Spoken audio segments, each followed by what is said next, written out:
Mais um programa Cá Entre Nós. Dicas, conteúdo de relevância e muita coisa boa aqui para você.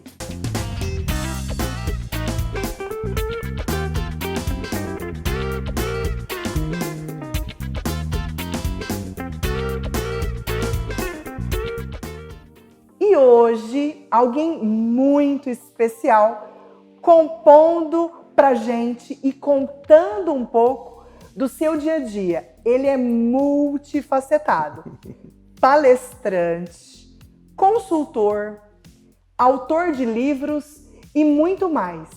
Hoje nós vamos ter a oportunidade de conhecer um pouquinho mais sobre o Ângelo. Gente, que gostoso ter essa personalidade tão multi aqui, para falar um pouco do seu dia a dia, do seu trabalho, dos seus diferenciais e da sua história de vida. Ângelo, muito obrigada por você ter aceitado estar aqui, por você ter aceito o convite. E eu queria que você começasse contando pra gente um pouquinho quem é o Ângelo. Nossa, já começou assim, já vai assim. Muito obrigado pelo convite, a sua energia já contagia o ambiente. Muito obrigado mesmo, estou muito feliz de estar aqui. Quem eu sou? Já costumo dizer sempre que eu sou um filho bom. Não fui aquele moleque, aquela criança que deu trabalho, sempre tentei fazer de tudo para retribuir o amor dos meus pais. Hoje só a minha mãe, meu pai já está lá no céu, já virou estrelinha, mas enquanto ele esteve aqui também, sempre fui um filho muito dedicado a tudo. Depois me tornei marido, sou apaixonada pela minha esposa, assim, poxa, tenho um privilégio, tenho uma companheira que está sempre ali me dando o suporte na minha vida. E sou um pai maluco pelos meus filhos, assim, tenho um casal, o Miguel e a Manu. Miguel está com 13, a Manu com 11, que transformaram a minha vida e a cada dia renovam esse meu amor pela família. E sou um profissional muito exigente, eu acho. Eu acho que os contratempos, as divergências que eu tive, seja com funcionário, com fornecedor, com cliente, nunca foram por motivos bobos, assim, sempre foi porque eu queria e quero sempre entregar o melhor possível e às vezes algumas pessoas não estão nessa vibe e aí causou algumas divergências, mas eu hoje estou mais maduro, hoje eu administro melhor, que eu sei que tem o tempo de cada um e procuro de tudo na minha vida sempre viver de uma maneira simples, porém com coisas boas, né? Eu gosto de ir em restaurantes simples, desde que a comida seja boa. Eu gosto de bater minha bola no clube com os meus amigos, desde que o time seja bom, né? Senão eu acho que perde um pouco o motivo. E quando eu falo time bom, eu não estou falando que o time vai ganhar, mas que o ambiente seja agradável, que eu goste de estar ali com as pessoas, né? Então eu tento sempre direcionar minha vida para coisas mais simples, mas que sejam boas. Profissionalmente falando, conta pra gente, Ângelo, um pouquinho da sua trajetória profissional. Então, eu comecei muito cedo, né, trabalhando com meu pai, né, assim, sempre tentando ali seguir os passos dele. Aí, em um determinado momento, eu encarei aí um desafio de tentar ser jogador de futebol. Não deu certo porque não era tão bom. Tem quem fala, você machucou e tal. Nada, nunca machuquei, nunca aconteceu nada. Só eu vi que não ia rolar, né? E aí, né, me direcionei mais para os estudos e sempre ali trabalhando com meu pai sempre teve empresa familiar e eu ali na sombra dele, né, olhando tudo aquilo. E na minha faculdade, eu sou formado em Educação Física, minha primeira faculdade, e fui direto para uma pós-graduação. Nessa pós-graduação, a minha ideia era ser treinador de alta performance. Eu queria estar no meio desses atletas performáticos e tal. Só que na faculdade eu conheci uma matéria chamada ergonomia. E aí a vida virou de cabeça para baixo. Na ergonomia é você melhorar o ambiente de trabalho. É você deixar o trabalhador seguro, né, para que ele não corra riscos de acidente, com uma boa postura para que ele também não tenha dores e que ele execute bem. Então, os 3 pilares da ergonomia são segurança, conforto e produtividade. É alta performance, né? Não deixa de ser o que eu queria com os atletas. E aí fiquei encantado com a história, o meu orientador, Wagner Veio, um mestre, já direcionou para esse mundo, eu acabei, né, incorporando isso na minha vida e depois fui fazer uma outra pós-graduação com o Papa da Ergonomia, né? Posso até falar do mundo, porque ele é muito conceituado, brasileiro, Dr. Hudson Araújo Couto, Então, assim, um nome que dispensa nenhum comentário. A galera que conhece a ergonomia já sabe que o Dr. Hudson é o cara. Referência. E aí aquilo, né, me impulsionou ainda mais e eu entrei para o mundo corporativo com essa porta. A porta de melhorar a vida do trabalhador através da ergonomia. E a ergonomia vem cascateando ali o efeito dominó, né, que é implantar ginástica laboral, implantar uma academia para os funcionários, melhorar o posicionamento dos equipamentos, melhorar a rotina de trabalho, os horários, a gestão do tempo. E isso me levou para esse universo corporativo que eu estou até hoje. Ergonomia é um conceito falado. Quando você é contratado e chega nas empresas, quais são os principais desafios que você encontra para implantar a ergonomia de fato? Essa pergunta é a pergunta que todo gestor deveria de fazer antes de contratar um programa de ergonomia, antes de contratar um fisioterapeuta ou um educador físico para atuar com ergonomia.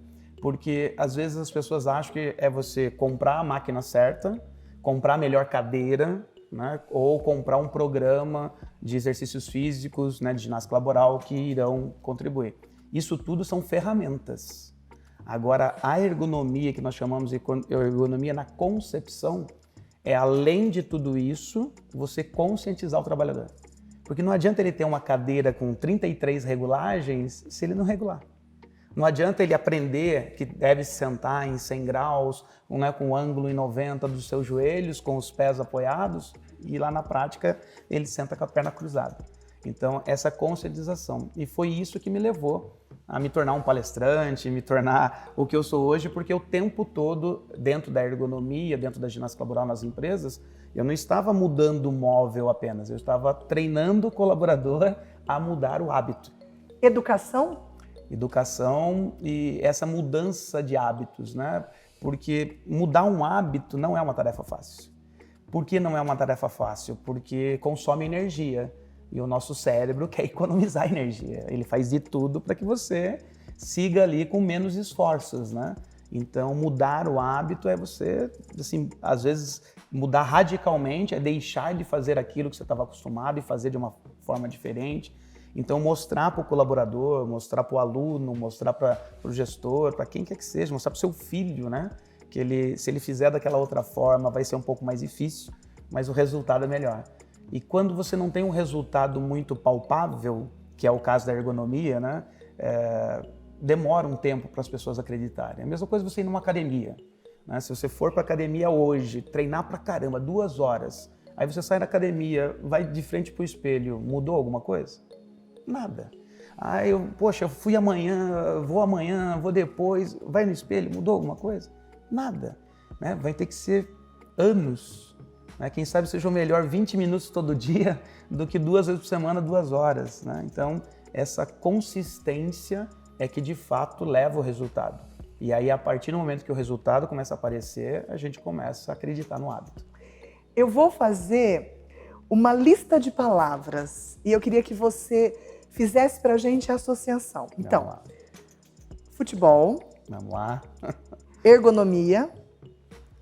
Liderança.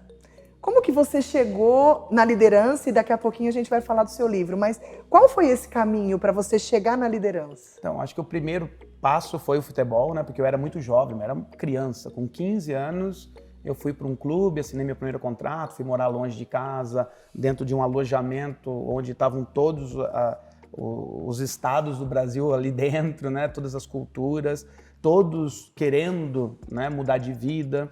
E lá foi a minha primeira escola, porque eu percebi que o futebol era apenas uma ponte para aqueles moleques mudarem de vida. Não era o meu caso, né? Porque eu venho de família de classe média, sempre com, né, boas condições, com estudo, né? Meu pai sempre, né, foi muito exigente na questão do estudo. Então, quando eu me deparei ali, teve um conflito, né, de cultura mesmo ali. E o meu interesse ali era jogar futebol, porque eu amo jogar futebol. Não era para mudar de vida, não era o bilhete da loteria, né? Então ali para mim já foi um primeiro exercício de liderança, né? De entender isso, de potenciar nas pessoas. E acho que eu nunca falei isso numa entrevista, mas você tocou no assunto. Teve um episódio que foi muito marcante. eu muito jovem, ali com 16 para 17 anos, fui convocado para substituir um jogador profissional. Eu era júnior ainda na época, né? E aí os moleques, né, que moravam ali comigo na República, porra, massa, tal, né, abraçando, né? Poxa, um colega vai lá pro profissional. E aí eu fui pro profissional, fiquei a semana toda dando assim o melhor que eu podia, né? E aí eu chegava no final do treino, eles treinando lá no campo ruim e eu no campo dos profissionais. Chegava no final do dia, eles perguntando como é que tinha sido e tal. Todo mundo empolgado junto comigo. No sábado, saiu a convocação para o jogo do profissional. E o atleta que eu estava substituindo estava lá no departamento médico tratando. No sábado, eles recuperaram o cara e ele voltou. E aí, a hora que eu entrei no alojamento, né, a galera, e aí, vai pro jogo? Eu falei, não, fulano recuperou. Eu vi nos olhos dos meus colegas que eles ficaram felizes por eu não ter ido. Entende? Porque seria um ocupando espaço de algum deles. Então, ali eu falei, não sei se eu quero. Não é bem o que eu imaginava. Porque quando você forma um time de pessoas que querem a mesma coisa. Às vezes eu vou dar um treinamento de liderança e o gestor não entende isso às vezes. Ele quer que as pessoas gerem resultado. Não é bem assim. A hora que você encontra um ponto de congruência entre as pessoas, aí você cria as alianças do time e aí esse time é vencedor. Então, ali naquele momento eu vi que o meu ponto de congruência não era o mesmo que os meus colegas queriam. Né? Eles não queriam que eu me desse bem, né? Porque na cabeça deles, quem sabe, eu já tinha uma classe, né, uma vida melhor. Então, por que eu?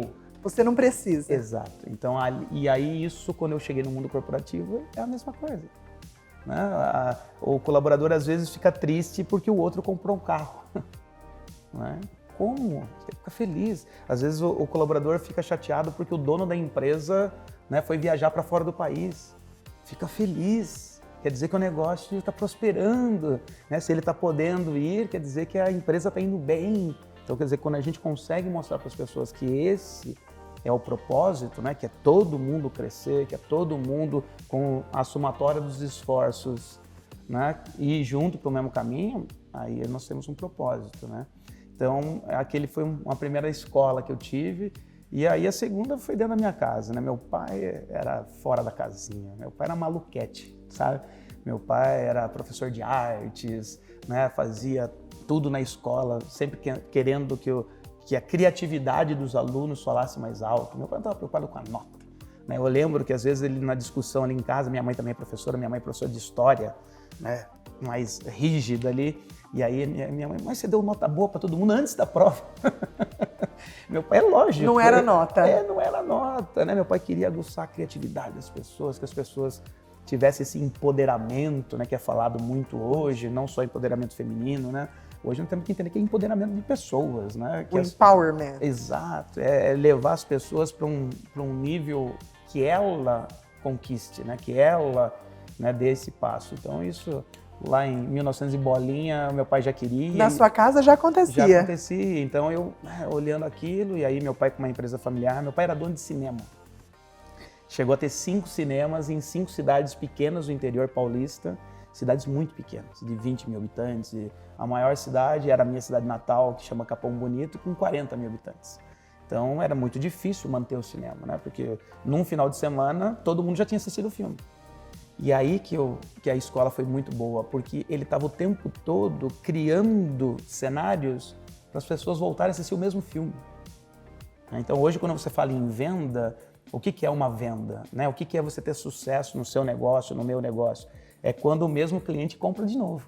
A tal da fidelização. Entendeu? Então eu cresci nessa luta. Então meu pai era o tempo todo fazendo identidade visual, né? Hoje é no Facebook, no Instagram, naquela época era pintando cartaz, né? Indo para a rádio, dar entrevista, falar sobre o filme. Então eu vivi nesse cenário. Então meu pai, né, sem sombra de dúvidas, foi o maior líder, o cara que inspirou a minha carreira. E aí eu cheguei dentro das empresas com o propósito da ergonomia. Só que como era muito treinamento, né, ergonomia era sempre muito treinamento, sempre muito convencimento da mudança, um gestor me via falando de ergonomia, virava para mim e falava assim, pô, Ângelo, tô querendo implantar os 5S lá na minha área, mas não tá pegando, você não vai lá? Esse jeitão seu aí, meio de fazer analogias com o dia a dia das pessoas. Falei, bora. Aí ia pro final de semana estudar 5S, implantar 5S. Aí um outro gestor me via e falou, pô, tô tentando rodar um PDCA lá e não tá indo. Você não vai? Bora, me dá o material. E a hora que eu vi, virei palestrante. Então não foi aquele negócio, vou fazer um curso de coach ou um curso de oratória para me tornar palestrante. Não, foi uma coisa muito natural. Há 25 anos atrás, então numa época onde também não tinha esse peso do coach, do palestrante, né? Então era tudo muito, o nome era consultor na época, né? Então também não foi meio que novo para as empresas, então eu naveguei nessa onda de ir aprendendo junto com as empresas e claro que eu tive essa escola na prática. Nós chegamos num ponto que eu considero muito importante aqui da nossa entrevista, do nosso bate-papo, que é o que te inspirou a escrever o livro Líder por Amor. Eu queria que você contasse pra gente de onde saiu a inspiração, por que você pensou em escrever. Então, a primeira coisa que aconteceu comigo, né, para escrever o livro, foi que quando eu terminava uma palestra, né, sempre vem a galera para tirar uma foto, para bater um papo, e sempre tinha alguém que perguntava assim, aonde eu acho mais sobre esse assunto? E aí eu indicava os autores que eu leio, que eu sou fãzaço, né? Os livros que, né, mudaram a minha forma de ver, né, de pensar. E eu percebia que como eu trabalho muito com a parte operacional das empresas, né, vamos dizer, o chão de fábrica, eram livros que não é tão simples a leitura. Né? Eram livros maiores, né, com muitas páginas, e aí a hora que o cara pesquisava o livro, ele falava, pô, Ângelo, 400 páginas, né? Pô, eu não tenho hábito da leitura. Eu falei, cara, eu preciso escrever algo que a galera leia fácil, que o vocabulário seja simples, né? Eu não tive nenhuma pretensão de escrever um livro muito sofisticado, porque eu não sou escritor, né? Eu sou um autor de um livro, por enquanto. Então, meu primeiro motivo era esse. Poxa, eu quero escrever alguma coisa que seja a continuidade do meu papo aqui com a galera. E aí eu meio que, né, na minha cabeça, criando a estratégia do livro, eu falei, não, eu vou escrever sobre 4 líderes que foram muito impactantes na minha vida. Primeiro, meu pai, né? Então, ia ter lá o primeiro capítulo falando do meu pai. O segundo é um professor da faculdade que foi muito inspirador. A matéria dele era a mais difícil, né, de todas. Ele sempre trabalhou com anatomia e cinesiologia. São as matérias que o aluno de saúde assombra. A aula dele era sexta-feira, depois do intervalo. Todo mundo ficava. Porque ele era médico e então ele não tinha tempo. E a faculdade queria manter. Ele falou, não, então sexta-feira, no final da noite, eu termino a minha clínica e vou para lá. E todo mundo ficava. Porque era assim, ó, sabe aquele negócio congelante de ver o cara falando? Não escrevia na lousa, sabe aquele negócio assim, porra, eu terminava e falava, eu quero ser igual esse cara aí. Então, ia escrever sobre ele. E o terceiro foi um gestor na minha carreira muito duro, muito empirista, sabe, autoritário, mas que me fez crescer, né? Sou muito grato por ele ter feito parte da minha concepção como profissional. Então, e o último seriam os meus filhos, né? Porque depois que eu me tornei pai, mudou tudo. Porra, a cabeça, né, vira completamente. Então eu comecei a escrever com esse cenário. Só que quando eu acordei, eu já estava lá na página tralalá e só tinha falado do meu pai. Aí o livro tomou uma outra proporção. Quando eu entreguei para a editora, eu falei assim, a minha ideia era essa, e só que aconteceu isso. E a hora que ela leu, assim, foi aonde eu fiquei em paz, porque ela falou assim, então esse é só o primeiro, depois você continua. Vem outros. Vem outros. Você, além do título, né, Líder por Amor, tem 4 aspectos que eu entendo, imagino, suponho que sejam os pilares do livro. Família, trabalho, sonhos e conquistas. Eu queria que você falasse desses aspectos relacionados à liderança. Como você vê isso? A primeira coisa porque a família está ali logo em primeiro lugar, né? E claro que eu divido isso com alguns autores, com alguns gurus que eu acompanho, filósofos, mas não são todos, mas não consigo ver sucesso profissional se não houver sucesso na família. Eu não consigo ver um profissional feliz se ele não for feliz em casa. Então, a família não é só a base, não é só o motivo. A família é tudo. Então, se você conseguir entender isso, você vai se tornar um profissional melhor. A partir do momento que você tem uma família que te suporta, te sustenta, que você divide os bons, os maus, a alegria, a tristeza, que você tá ali junto, você consegue focar muito mais na sua profissão. E os resultados acontecem, as suas conquistas também. Quando eu fui escrever o livro, eu já viajava pra caramba, já estava ausente de casa. Então, na hora que eu decidi escrever o livro, a primeira coisa que eu fiz foi me reunir com a minha família. Coloquei lá meus 2 filhos, minha esposa, e falei assim, papai... Vou me ausentar um pouquinho. Um pouquinho mais, né? E aí, vocês acham que é legal? Vocês acham que dá para aguentar? E aí, né, os 3 olharam para mim e falaram assim, você quer? Então, quando eles perguntaram, você quer? Pô, né, foi como a sua primeira pergunta, né? Quem é você? Então, passou um filme.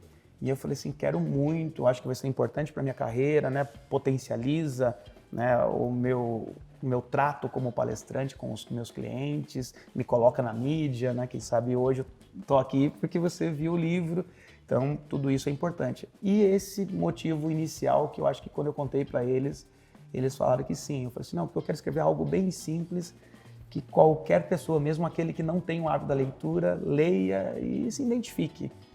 Então bora, vamos. E foram 3 anos. Não foi um livro fácil. A primeira edição do livro tinha 300 páginas. E eu terminei de ler o livro e não conseguia ler. Porque, não sei... É um conteúdo... E é tão difícil porque você passa ali 3 anos lendo, voltando, se reorganizando. Aí o primeiro capítulo virou o 5º e vai. E na hora que terminou, a editora falou, não, tá ok, tá bem. Fizeram lá as revisões que precisam ser feitas. Eu falei, não, tá ok, vamos publicar. E eu não li depois.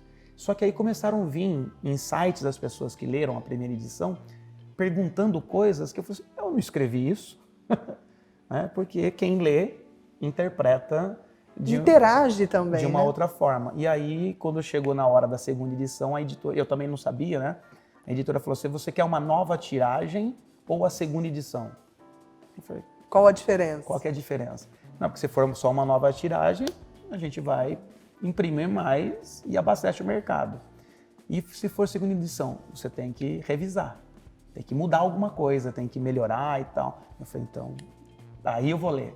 E aí, mais um tempão lendo, mais um tempão revisando, e de 300 páginas, essa segunda edição diminuiu para 180.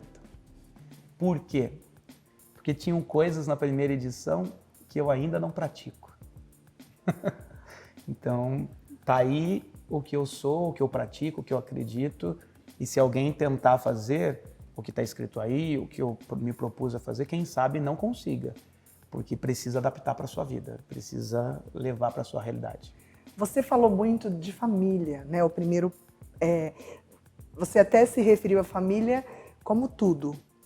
Você é um líder, inspirado pelo seu pai. Qual o tipo de inspiração que você almeja deixar para os seus filhos? A palavra do livro é amor. Né? Quando a gente entende um pouco mais, né? Claro que eu não consegui ainda entender tudo do amor, porque eu acho que é a essência da vida. Mas quando você consegue capturar um pouco qual é o amor que você quer deixar, aí eu acho que faz um sentido ser líder. Então eu fiz um acrônimo, né? Aí o miolo do livro, né? Eu acho que é onde a gente consegue conectar tudo. Eu fiz um acrônimo com essa palavra amor, né? A letra A de amor é atenção. Então quando a gente consegue ouvir as pessoas, a gente consegue se aproximar. Quando a gente só ouve a nossa própria voz, a gente se distancia. Então ouvir as pessoas, eu tenho muita dificuldade com isso. Porque como eu sou sempre um orador, estou sempre ali impondo uma ideia, estou sempre ali, né, sou empresário, tenho empresa, então eu sempre tive que me impor muito, e sou assim também, né? Não é só... Então, quando eu comecei a tentar ouvir cada vez mais as pessoas, quem quer que seja, não é só quem você tem interesse de algum trabalho ou de alguma coisa em casa, ouvir todas as pessoas. Aí eu comecei a entender um pouquinho melhor o início do amor. A letra M é motivação, né? Só que motivação é o motivo. Por que fazer? Não é, a motivação é você acordar e animar. Não, isso é animação. Você ter energia. Isso é energia. Né? É o motivo. O motivo. Por quê? Né? Por que que você vai fazer? Né? Que foi a sua pergunta. Por que escrever o livro? O primeiro motivo, porque as pessoas me pediam material e eu não tinha. Esse foi o primeiro motivo. O segundo motivo, quando eu comecei a entender a história, eu falei, poxa, eu posso ajudar mais. Né? Então o motivo ele vai crescendo ali, mas é o motivo, é o porquê disso. E aí a letra O, que nessa foi muito impactante quando eu escrevi, é organização. Se a gente não for organizado, não acontece. Aí alguém fala assim, você é disciplinado. Depois. Primeiro se organiza. Senão, não adianta ter disciplina fazendo uma bagunça. Né? Não adianta ter disciplina fazendo a maneira incorreta, né? Gastando tempo. Então, primeiro se organiza, coloca ali as coisas nos seus devidos lugares, faz gestão de tempo, e aí depois você vem com as palavrinhas da moda, né? E por fim, quando eu falo da letra R, se eu perguntar para... Eu não vou deixar você ensaiar justo.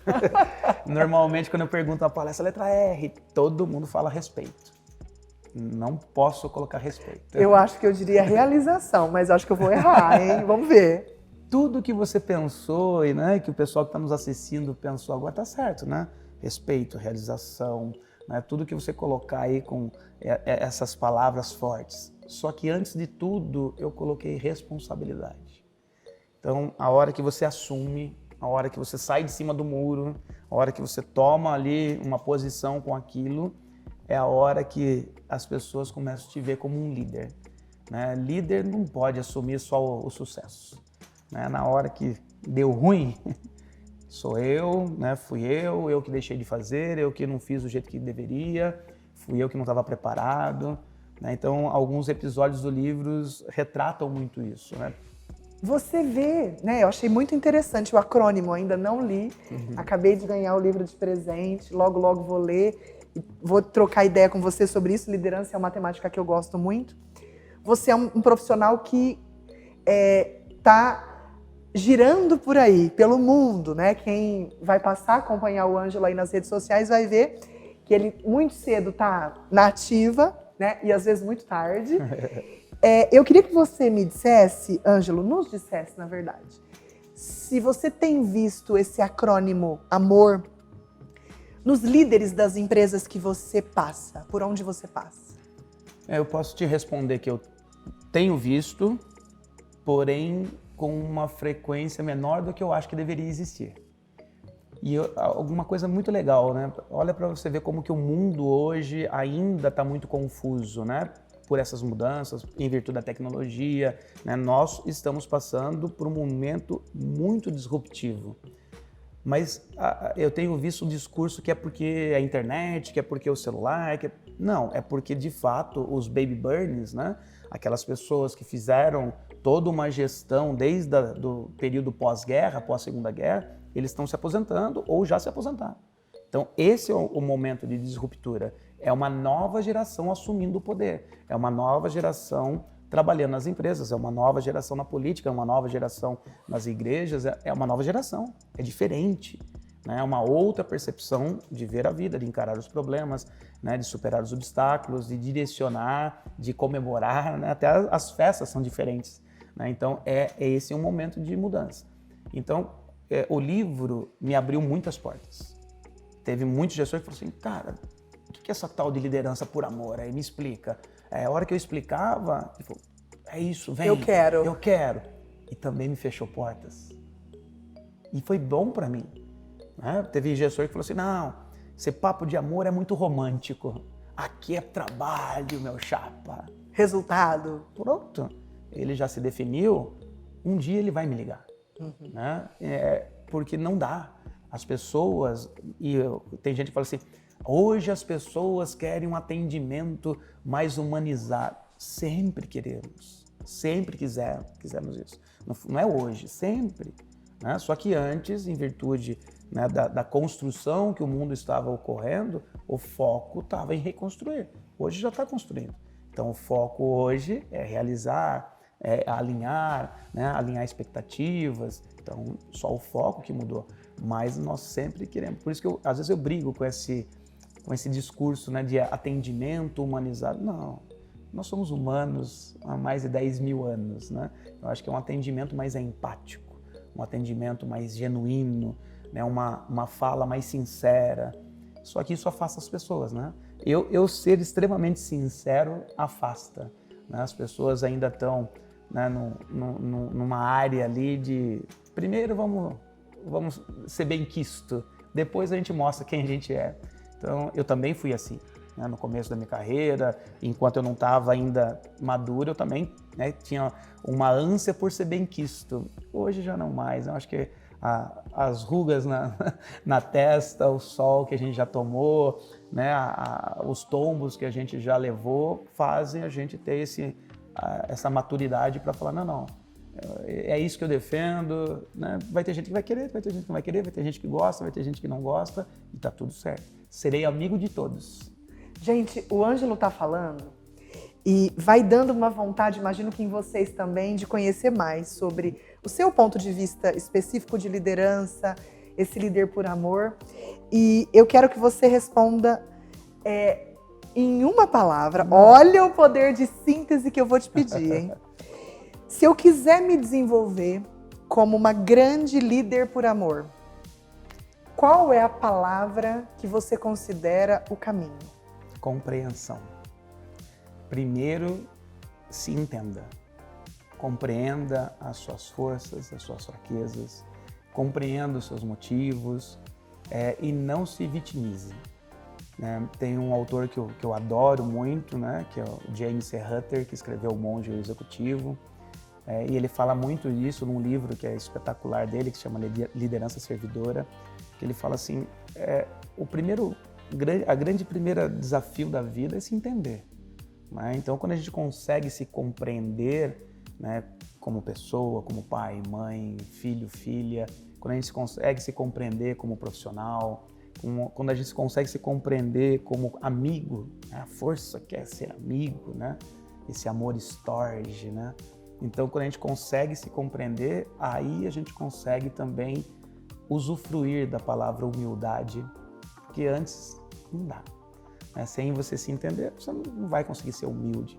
A gente consegue usufruir da palavra empatia, porque para entender o outro, primeiro você tem que se entender. E a gente consegue usufruir melhor a palavra amor. Eu sei que vocês querem mais, eu também, confesso. E vou assumir um compromisso aqui com vocês. Eu vou chamar o Ângelo de novo, porque tem um assunto que ele abriu que eu queria explorar muito mais, que é a questão da ergonomia, que acho que a gente tem uma visão ainda muito limitada desse assunto. Todo esse universo da liderança, o aspecto da liderança por amor. O Ângelo é um profissional com muito conteúdo, assim, estou impressionada. E eu queria que você deixasse, Ângelo, os seus contatos, para que as pessoas possam conhecer um pouco mais sobre você, sobre o seu trabalho, até que você volte aqui para dar uma outra entrevista para a gente. Será um prazer voltar quantas vezes você quiser, sobre, né, vários assuntos. Eu também quero estar aqui, às vezes, nos bastidores, vendo você com outros convidados, porque eu acho que isso é incrível o que você está fazendo. Eu também tenho um podcast, só que o meu podcast é só de áudio, né? É o Raiz. Chama Líder por Amor. Então, se você quiser ouvir um pouco mais dos meus conceitos, do que eu acredito, das minhas experiências, é só digitar no Spotify Líder por Amor. Tem lá, né, mais de 15 episódios. E o meu contato, vamos direcionar no Instagram, pode ser? Pode, fica mais fácil, né? Pode. É @AngeloOtávioOficial. E eu respondo todo mundo. As outras redes sociais a agência cuida, mas o Instagram é meu, né? Tudo que eu posto lá sou eu que posto, tudo que eu escrevo lá sou eu que escrevo. E lá no direct eu respondo todo mundo. Todo o meu exercício diário, eu acordo cedinho, o primeiro que eu faço é ir lá responder o dia anterior. Então, é um cuidado que eu tenho com o Instagram. Então, vou ficar muito feliz não só de você me seguir, porque é bom ter mais seguidores, né? Deixa a gente mais empoderado, mas também a gente criar um elo diferente. E às vezes as pessoas me pedem material lá pelo direct, eu mando tudo. Mando apresentação de PowerPoint, artigos que eu tenho. Então, é para compartilhar. Eu acho que se ficar na prateleira não resolve. Tem que rodar por aí. Eu agradeço primeiro a tua disponibilidade pela troca. De fato, eu estou percebendo isso aqui. Ele disponibiliza mesmo. Isso que ele está falando, material, também você, como ser humano, as suas experiências. Então, muito obrigada por compartilhar a tua vida, os seus conhecimentos, o teu livro com a gente, por estar aqui. E quero deixar, se você quiser fazer alguma consideração final. Eu acho que assim, além de te agradecer muito pelo convite, né? Eu já participei de outros programas, outras coisas, mas, sabe, tá aqui na sua casa, né? Nesse ambiente tão acolhedor, é isso que eu acho que vai fazer a diferença, né? Para você, para mim, para quem está assistindo. E se for para dizer assim, em uma única palavra, eu posso até contar um trechinho, né? Uma senhora com uma criança ficou o dia todo numa fila quilométrica, um sol escaldante, e aí quando ela passou os portões, ela ficou de frente com Mahatma Gandhi. E aí Gandhi olhou para eles e falou, pois não? Ela falou assim, estou aqui com meu filho e ele está com um problema, ele não pode comer açúcar. Só que eu já fiz de tudo, já briguei e ele continua comendo açúcar. Então, Gandhi, fala para o moleque que não come açúcar. Gandhi olhou para a mãe e disse, voltem daqui 2 semanas. A mulher não entendeu nada, foi embora para casa. 2 semanas depois, eles voltaram, fila quilométrica, sol, todo aquele cansaço. Chegaram de frente para Mahatma Gandhi novamente. E ela falou assim, então, Gandhi, sou eu que trouxe meu filho para não comer açúcar? Você pediu para eu voltar depois de 2 semanas? Cá estamos nós. Gandhi abaixou, olhou nos olhos da criança e disse, não coma açúcar. A mãe olhou, pô Gandhi, por que não falou há 2 semanas atrás? Aí vem a cereja do bolo. Gandhi olhou para a mãe e disse, porque há 2 semanas atrás eu ainda comia açúcar. Se a gente quer, seja, para depois ter. Com esse nível de reflexão profundo, eu finalizo mais um programa Cá Entre Nós, já te convidando para ficar aí, porque tem muito mais conteúdo aqui para você. Até o próximo programa Cá Entre Nós.